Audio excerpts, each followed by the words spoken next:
ওং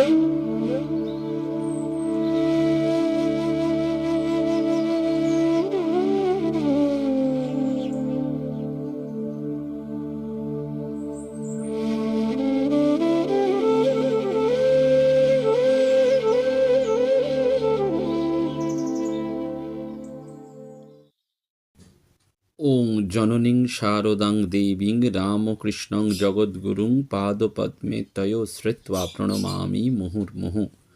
নমস্কার। শ্রী শ্রী ঠাকুর, শ্রী শ্রী মা এবং স্বামীজি মহারাজের রাতুল চরণে ভুলুণ্ঠিত প্রণাম জানাই।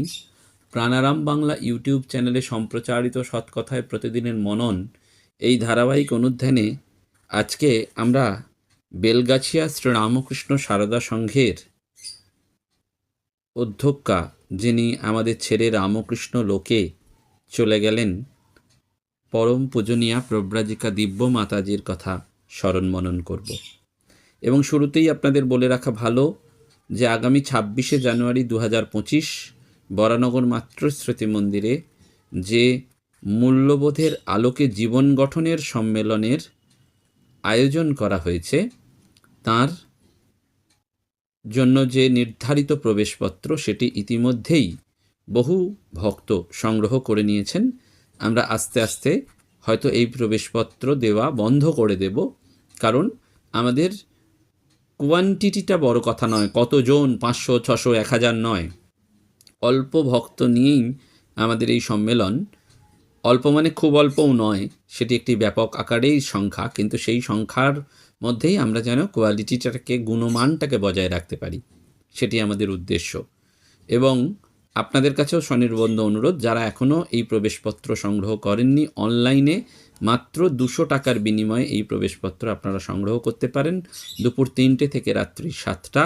এবং এই দিন এই সম্মেলনের সাথে সাথে আপনারা রামকৃষ্ণ মঠ আলমবাজার, যেটি নবরূপে আত্মপ্রকাশ করেছে 12ই জানুয়ারি, সেই মঠটিও ঘুরে দেখতে পারবেন। এবং এটি আলমবাজার মঠের ঠিক পাশের গলিতে হবে। পাশের গলি মানে রামকৃষ্ণ মঠ আলমবাজারের পাশে যে ব্যানার্জি পাড়া আছে, সেই ব্যানার্জি পাড়াতেই বরানগর মাতৃস্মৃতি মন্দির, সেখানেই এই অনুষ্ঠান। আপনারা যারা ইতিমধ্যে প্রবেশপত্র সংগ্রহ করেছেন তারা স্থির থাকুন, শান্ত থাকুন। যথাসময়ে আমরা আপনাদেরকে মোবাইল ফোনে যে নাম্বার, ঠিকানার নাম আপনারা পাঠিয়েছেন, সেখানেই আপনাদের প্রবেশপত্র পেয়ে যাবেন। সেই প্রবেশপত্রটি ওই দিন দেখালেই, 3টের আগে আপনারা গিয়ে দেখালেই আপনারা রেজিস্ট্রেশন করে নিতে পারবেন এবং আসন গ্রহণ করে এই সম্মেলন অংশগ্রহণ করতে পারবেন। আপনাদের জানিয়ে রাখা ভালো যে এই সম্মেলনে রামকৃষ্ণ মঠ এবং রামকৃষ্ণ মিশনের বিদগ্ধ সন্ন্যাসী মহারাজরা আসবেন, সঙ্গীত পরিবেশন করবেন স্বামী শিবাধীশানন্দজি মহারাজ, প্রব্রাজিকা আপ্তকাম প্রাণা মাতাজি এবং ডক্টর সুস্মিতা ঘোষ। এরাও তাদের মূল্যবান বক্তব্য রাখবেন। কিন্তু এটি নিছক ভক্ত সম্মেলন নয়। কি করে ভালো বাবা মা হতে হয়, কি করে ভালো শিক্ষক শিক্ষিকা হতে হয়, কি করে ভালো মানুষ হতে হয়, সেই মানুষ হওয়ার সম্মেলন হচ্ছে এই সৎকথায় প্রতিদিনের মননের 1000তম পর্ব উদযাপন উপলক্ষে। এবং এই সম্মেলনে আপনারা প্রবেশপত্র সংগ্রহ করেছেন, যারা যে কোনোভাবে আমাদের পাশে থাকতে চান তারাও আসতে পারেন। এবং ওই দিন একটি নবরূপের ঘোষণাও আমরা আপনাদের সকলের সাহায্য নিয়েই করব, এই রকমই একটি ভেবে রেখেছি। আপনাদের কাছে স্বনির্বন্ধ অনুরোধ, আপনারা ওই পোস্টারে যে নাম্বারটি দেয়া আছে, আমি আবারও বলছি, 9474035775, এই ফোন নাম্বারেই গুগল পে করে, ওই ফোন নাম্বারেই আপনারা এই গুগল পের স্ক্রিনশটটি দেবেন, আপনাদের নাম, ঠিকানা, ফোন নাম্বার ওই ফোন নাম্বারেই হোয়াটসঅ্যাপ করে জানিয়ে দেবেন। ওই ফোন নাম্বার থেকেই আপনাদের কাছে টিকিট মানে প্রবেশপত্র যথাসময়ে চলে যাবে। এইটুকু প্রাক কথন আমাদের বলতেই হচ্ছে, কারণ এই সম্মেলনে অনেকেই বুঝতে পাচ্ছেন না কি হবে, তাই সেটি আপনাদের জানিয়ে রাখা। প্রব্রাজিকা দিব্য মাতাজির জীবন এক মহান জীবন, যে জীবন যাপন করলেন 1940 থেকে 2025। এবং আমরা প্রত্যেকেই জানি যে মাতাজি পূর্বাশ্রম সম্পর্কে জীবিতকালে সেরমভাবে কিছুই তিনি প্রকাশ করেননি। পরবর্তীকালে তার শরীর চলে যাবার পর গত 11ই জানুয়ারি তার একটি স্মরণ সভা উদযাপিত হয়েছে, এবং সেই স্মরণ সভাতেই একটি অসামান্য গ্রন্থ প্রকাশিত হয়েছে শ্রী রামকৃষ্ণ সারদা সংঘ বেলগাছিয়া থেকে। এবং সেখানেই প্রব্রাজিকা দিব্য মাতাজির জীবন এবং তার স্মৃতিচারণের সুবিধে বা সুযোগ যারা পেয়েছেন, স্মৃতিচারণের সুযোগই বলবো, স্মৃতিচারণের সুযোগ যারা পেয়েছেন তারা তাদের কথায় মাতাজি চরণে বাক্য পুষ্পাঞ্জলি নিবেদন করেছেন। মুর্শিদাবাদের ময়ূরাক্ষী নদীর তীরে ছিল ছোট্ট একটি গ্রাম পাঁচথুপি, এবং সেই গ্রামেই বিখ্যাত ঘোষ হাজরা পরিবারের মানুষ বাস করতেন এবং অষ্টধাতুর সিংহবাহিনী মাতা পরিবারের কুলদেবী রূপে নিত্য পূজিতা ছিলেন। তার সুউচ্চ মন্দিরটিও গ্রামের অন্যতম একটি আকর্ষণ ছিল। বসন্ত কুমার হাজরা এবং লাবণ্য প্রভা দেবীর 2 পুত্র এবং 3 কন্যার মধ্যে জ্যেষ্ঠ পুত্র হরিপদ ঘোষ হাজরা MA BL উপাধি লাভ করে প্রথমে হেতমপুর রাজবাড়ির আইন উপদেষ্টা রূপে কার্য শুরু করেন, এবং যখন তিনি এই কর্মজীবন সবে শুরু করছেন তখনই তার পিতা বসন্ত কুমার ঘোষ হাজরা অকালে প্রয়াত হন। আত্মীয়বর্গ নানান চক্রান্ত করে লাবণ্য প্রভা দেবীকে গৃহচ্যুত করেন। পরবর্তীকালে বেশ কয়েক বছর অর্থকষ্ট এবং মনোকষ্টে দিন কাটে। আরও পরবর্তীকালে জ্যেষ্ঠ পুত্র হরিপদ ঘোষ হাজরা নানান ব্যবসায়ের দিক থেকে বিত্তশালী হন, এবং এই হরিপদ ঘোষ হাজরা এবং গৌরীবালা দেবীর 5 কন্যার কনিষ্ঠ কন্যা ছিলেন অজিতা দেবী, যিনি আমাদের প্রব্রাজিকা দিব্য মাতা। 1940 সালে জানুয়ারি মাসে তার আবির্ভাব, এবং অজিতা দেবীর বয়স যখন 8 বছর তখন তার বাবা প্রয়াত হন। পিতার মৃত্যুর পর ঠাকুমা লাবণ্যপ্রভা দেবী, কাকা ডাক্তার বিমলাপদ ঘোষ হাজরা এবং দিদিদের স্নেহচ্ছায়ায় একটি বিরাট একান্নবর্তী পরিবারে তাঁর শৈশব এবং কৈশোরের দিনগুলি অতিবাহিত হয়েছিল। সুলেখিকা শাস্ত্রজ্ঞা লাবণ্যপ্রভা দেবীর বিশেষ প্রভাব ছিল প্রব্রাজিকা দিব্য মাতাজির জীবনে। প্রত্যন্ত পল্লীগ্রামের রক্ষণশীল পরিবারের বধূ হয়েও বিদ্যাচর্চার প্রতি ছিল তার একান্ত আগ্রহ। জীবনের নানান উত্থান পতনের মধ্যেও থেমে থাকেনি ভগবত আরাধনা, আত্মীয় পরিজন এবং পল্লীবাসিনীদের সুখ দুঃখের সংবাদ নেওয়া, অথিনী নারায়ণের সেবা করা এবং নিরাসক্তভাবে সংসারের কর্তব্য পালন করা। অজিতা দেবীর অর্থাৎ মাতাজির মা গৌরীবালা দেবী ও দিদিরাও সুলেখিকা ছিলেন। দিদি জয়ন্তী সিংহ সাহিত্যে রাষ্ট্রপতি পুরস্কার প্রাপ্ত ছিলেন, এবং এদের মধ্যে অজিতা দেবীর মধ্যে এদের প্রভাব পড়েছিল। পরবর্তীকালে তিনি ত্যাগ বৈরাগ্যময় জীবনের পথে পা বাড়ান এবং সুলেখিকা সুবক্তা হিসাবে বিশেষ সমাদৃত হন, এবং কলেজ লাইব্রেরি থেকে তিনি বহরমপুর গার্লস কলেজের ইন্টারমিডিয়েট ক্লাসে ভর্তি হন, এবং তারপরেও তিনি কলেজ লাইব্রেরি থেকে স্বামীজির কমপ্লিট ওয়ার্কস পাঠ করে তার চিত্ত অভিভূত হয়েছিল, এবং পরবর্তীকালে তিনি স্বামী প্রেমেশানন্দজি, প্রবোধানন্দজি, স্বামী সুখদানন্দজি, অনাদি মহারাজের পুণ্য সান্নিধ্য লাভ করে জীবন ধন্য করেছিলেন। 1957 সালের জুলাই মাসে রাধানাথ মল্লিক লেনে শ্রী রামকৃষ্ণ সারদা সংঘের প্রতিষ্ঠা হয়। তখন ছিলেন আশ্রমিকা হিসাবে 3 জন, সুজাতা দেবী, হিমানী দেবী এবং মীনা দেবী। আর এই সংঘেই পরবর্তীকালে তিনি যোগদান করেন, এবং শ্রীমৎ স্বামী প্রেমানন্দজি মহারাজের সেবক স্বামী ওঙ্কারেশ্বরানন্দজির কাছ থেকে তিনি মন্ত্রদীক্ষাও লাভ করেছিলেন। 1959 সালে কলকাতা বিশ্ববিদ্যালয়ে দর্শনে স্নাতকোত্তর শ্রেণীতে পড়তে এসেছিলেন অজিতা দেবী।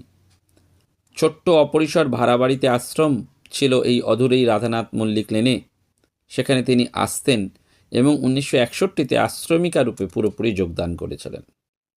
অজিতা দেবী দর্শনে স্নাতকোত্তর ডিগ্রি লাভ করেছিলেন, আবার গ্রন্থাগার বিষয়ে কলকাতা বিশ্ববিদ্যালয় থেকে স্নাতক ডিগ্রি লাভ করেন। 1963-তে স্বামী বিবেকানন্দের পূর্ণ জন্মশতবর্ষে পূজ্যপাদ স্বামী ওঙ্কারেশ্বরানন্দ মহারাজের পবিত্র উপস্থিতিতে বেলগাছিয়ায় আশ্রমের নিজস্ব ভবন এবং বিদ্যালয় প্রতিষ্ঠা হয়েছিল। মাতাজি স্বামীজির কর্মযজ্ঞে সর্বতোভাবে নিজেকে আত্মনিবেদন করেছিলেন। সকাল এবং দুপুরে বিদ্যালয়ের পঠন পাঠন থেকে শুরু করে ঠাকুর মা স্বামীজির জন্মোৎসব, বার্ষিক ভক্ত সম্মেলন, দুর্গাপুজো, কালী পুজো, সরস্বতী পুজো, জন্মাষ্টমী, শিবরাত্রি, নববর্ষ, দোল প্রত্যেকটি অনুষ্ঠানে তার কর্মব্যস্ততা ছিল চোখে পড়ার মতো। আবার এরই পাশাপাশি উদ্বোধন, বিশ্ববাণী সহ বহু পত্রপত্রিকাতে তিনি নিয়মিত লিখতেন। আবার Ramakrishna Mission Institute of Culture গোলপার্কেও তিনি বক্তৃতা দিতে যেতেন। স্কুলের সমস্ত কাজ শেষ করে তিনি ওই সমস্ত বিভিন্ন প্রতিষ্ঠানে বক্তৃতার জন্য উপস্থিত হতেন। অনেক সময় সারা রাত্রি জপ ধ্যান অথবা লেখালেখিতেই অতিবাহিত করতেন। স্কুল যখন ছুটি থাকতো তখন তিনি তীর্থ ভ্রমণে বেরোতেন। 83 বছর বয়সেও তিনি হায়দ্রাবাদ শ্রীরামকৃষ্ণ মঠে থেকে মল্লিকার্জুন জ্যোতির্লিঙ্গ দর্শন করেন এবং তাঁর জীবনে দ্বাদশ জ্যোতির্লিঙ্গ দর্শন এখানেই সমাপ্ত হয়। 1975 সালে দিব্যমাতাজি অমরনাথ দর্শনে যান। ফেরার সময় রাস্তার পাশে পাথরের তৈরি একটা ছোট্ট আশ্রয় স্থল সেখানে ছিল। তার দৃষ্টি পড়ে, সেখানে ছিল ঘোড়াওয়ালা বসির। মাতাজি তাকে বলেন, হয়তো কোনো ব্যক্তি অসুস্থ হয়ে এখানে শুয়ে আছে, চল একবার দেখি। উত্তরে বসির জানান, কই কাউকে তো দেখতে পাচ্ছি না মাতাজি। মাতাজি তখন বসিরকে ওইখানে অপেক্ষা করতে বলে যান এবং সত্যিই দেখেন একজন রয়েছেন। মুখ থেকে চাদর সরাতেই মাতাজি নিজেই দেখেন এবং কিছু না বুঝতে পেরে ওই স্থান পরিত্যাগ করেন। দিব্য মাতাজি ছিলেন একজন অসাধারণ শিক্ষিকা। অনর্গল গল্প বলা ছিল তার পাঠদানের অঙ্গ। তার সর্বদা ছিল রসবোধ এবং কথাবার্তায় তা প্রকাশিত হতো। একবার একজন মহারাজ মাতাজিকে জিজ্ঞাসা করেন, এই আশ্রমের অধ্যক্ষাকে? মাতাজি সঙ্গে সঙ্গে নিজেকে দেখিয়ে বলেন, এই অধম। যখন শরীর খুবই অসুস্থ তখনও তাকে শুষ্ক বা নিরস কেউ কোনোদিন দেখেনি। এবং কখনো কখনো তিনি বকাঝকা করতেন, শাসন করতেন, কিন্তু আবার কাছেও টেনে নিতেন। তার জনসংযোগ ক্ষমতাও ছিল অসাধারণ। সব কিছুর প্রতি, সকলের প্রতি তাঁর ছিল এক আশ্চর্য মমত্ববোধ এবং ইতিবাচক দৃষ্টিভঙ্গি। প্রসঙ্গত বলে রাখা, মাতাজি এই অধমের বাড়ি অর্থাৎ আমার বাড়িতেও কৃপা করে তাঁর পদধূলি এখানে রেখেছেন এবং ভক্তসঙ্গ, সৎসঙ্গ করেছেন। সময়ে সময়ে আমাকে টেলিফোন করতেন, নির্দেশ দিতেন এবং কখনো কখনো আমার সাথে বিভিন্ন ক্ষেত্রে আলোচনাও করতেন। সোজা কথায় আমার একজন শুভাকাঙ্ক্ষী, আশীর্বাদ প্রেরিকা হিসাবে সর্বদা আমার খোঁজ খবর নিতেন। আর তার কাছে ছিল আমার অবারিত দ্বার। যখনই কোনো আশ্রমে অনুষ্ঠান হতো তিনি আমাকে বলবেনই এবং সব কাজ ফেলে রেখে আমাকেও সেখানে ছুটে যেতে হতো। অন্য কোথাও যাব বললে তিনি রাজি হতেন না। কোথাও কোথাও আমার জন্য ডেটও তিনি চেঞ্জ করেছেন। 2024 সালে শারীরিক অসুস্থতা নিয়েও মাতাজি সেবা প্রতিষ্ঠানে ভর্তি হন। গভীর রাত্রে অমরনাথ আওয়াজ শুনে শ্যামিকা জানতে চান যে তিনি কি আবার একবার অমরনাথ যেতে চান। উত্তরে মাতাজি বলেন, আমি এখন অমরনাথেই রয়েছি। রোগ যন্ত্রণাক্লিষ্ট মাতাজির মুখে দৃঢ় এবং স্পষ্ট উত্তর সুরে সেবিকা স্তম্ভিত হয়ে যেতেন। 2025 সালের জানুয়ারি মাসে স্পাইনাল কর্ডের এমআরআইয়ের সময় মেশিনের ভেতর থাকাকালীন মাতাজির অনুভব হয় তিনি রয়েছেন বেলুড় মঠের গর্ভ মন্দিরে শ্রী শ্রী ঠাকুরের কাছে, কিন্তু ঘরটিতে একটু পুজোর জিনিস নেই, চারিদিক একেবারে নিস্তব্ধ। দেহাবসানের দিন 20 আগে জনৈক ভক্ত তার কাছে সাংসারিক সমস্যার কথা জানালে তিনি বলেছিলেন ভক্তটিকে, করুণা, মৈত্রী, মুদিতা, উপেক্ষা, এই 4 ছাড়া আর কোনো পথ নেই জানবি। 2009 সালে মাতাজি এই আশ্রমের সম্পাদিকা হন। 2012 সালে বিদ্যালয়ের প্রধান শিক্ষিকার পদে বৃত হন। 2020 সালে তিনি আশ্রমের অধ্যক্ষা হন। অবশেষে 2025 সালের 22শে ডিসেম্বর মাতাজি 85 বছর বয়সে শ্রী শ্রী মায়ের পুণ্য জন্মদিনে সকাল 6 ঘটিকায় শ্রীরামকৃষ্ণ চরণে বিলীন হন। রেখে গেলেন অগণিত ভক্ত, গুণগ্রাহী, পল্লীভাষী, আশ্রমের শিক্ষিকা, শিক্ষাকর্মী এবং সমস্ত বর্তমান ও প্রাক্তন ছাত্রীদের। একটি যুগের অবসান হলো, একটি কালের অবসান হলো, কিন্তু আমরা বারবার মনে রাখি যে মাতাজির যে জীবন সেটি ছিল আমাদের কাছে একেবারে আদর্শ জীবন। মাতাজি বই খুব ভালোবাসতেন এবং তার জীবনের এই নীরব আশীর্বাদ এবং ধর্মপথে এগিয়ে যাওয়ার জন্য তিনি সর্বদা দেখা হলেই প্রিয়জনদের বই দিতেন। কখনো কখনো আমরাও ব্যক্তিগতভাবে তার কাছে এই বই পাওয়ার আবদার করতাম। আমাকে নিজে বারবার বলতেন, অরিজিৎ, বক্তৃতায় বেশি আবেগপ্রবণ হবে না, নিজে কখনো বক্তৃতার সময় কাঁদবে না। একজন মাতৃভাবের আদর্শ দৃষ্টান্ত হিসাবে, একজন সন্ন্যাসিনী হিসাবে, একজন দক্ষ প্রশাসক হিসাবে, একজন পণ্ডিত লেখিকা, একজন বক্তা হিসাবে সব দিক থেকেই সার্থক এক পূর্ণ জীবন যাপন করেছেন মাতাজি। দিব্য মাতাজি যেন দিব্য আলোকে চিরদিন ভাস্বর হয়ে থাকবেন। ভালোবাসার অপর নাম এই দিব্য মাতাজি। তিনি হয়তো দেবলোকের বাসিন্দা হলেন এবং হলেন না, হয়েছেন, এবং প্রেম স্নেহের প্রতিমূর্তি দিয়ে তিনি সেখান থেকেও যেন বিচ্ছুরণ করছেন আমাদের প্রতি এক অদ্ভুত শক্তি, স্নেহ, ভালোবাসা। আমরা জানি যে একজন সত্যিকারের সন্ন্যাসিনীর মৃত্যু কখনো শূন্যতা নয়, ত্যাগ রূপান্তর।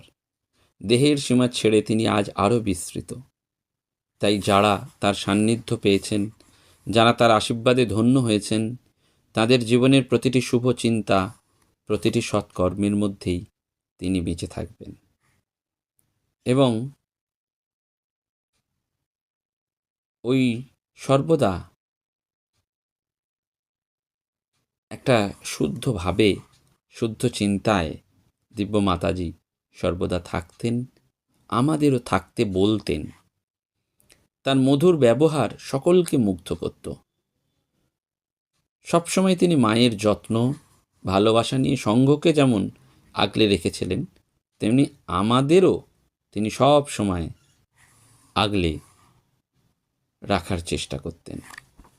মাতাজির এই অসামান্য জীবন আমাদের কাছে আলোকবর্তিকা। আমরা তার জীবনের কাছে নত হই, তার চরণের কাছে আমরা শ্রদ্ধাবনত হই, যে আমরা জানি না যে তার মতন আমরা জীবনকেও এগিয়ে নিয়ে যেতে পারবো কি না, কিন্তু বিশ্বাস করব যে তিনি অবশ্যই যেখানেই থাকুন আমাদের আশীর্বাদ করবেন এবং আমাদেরকে আগলে রাখবেন। মাতাজি খুব সুন্দর করে কবিতা লিখতে পারতেন, সেটি নিয়েও প্রকাশিত হয়েছে একটি গ্রন্থ, তব ভুবনে তব ভবনে। সেখানে অসাধারণ লিখছেন, সদা আছো সাথে, তোমার জীবন আলেখে, হে প্রভু জীবন যেন গগরি, সংসার সমরাঙ্গন মাঝে যেন নিত্য তোমায় স্মরি, জীবন সায়র আবর্তিয়া হটে, ঢেউয়ের পরতে ঢেউ, কেহ কাছে আসে কেহ যায় দূরে, আপন নহে তো কেউ, সুউচ্চ এই তরঙ্গ শিখরে নির্ভয়ে ছুটি আমি, জানি প্রভু জানি কেহ নাহি থাক, সদা সাথে আছো তুমি, অমৃত পরশ দাও যে বুলায়ে, যদি মনে ব্যথা বাজে, জীবনে মরণে মরণের পারে আছো সদা সাথে সাথে।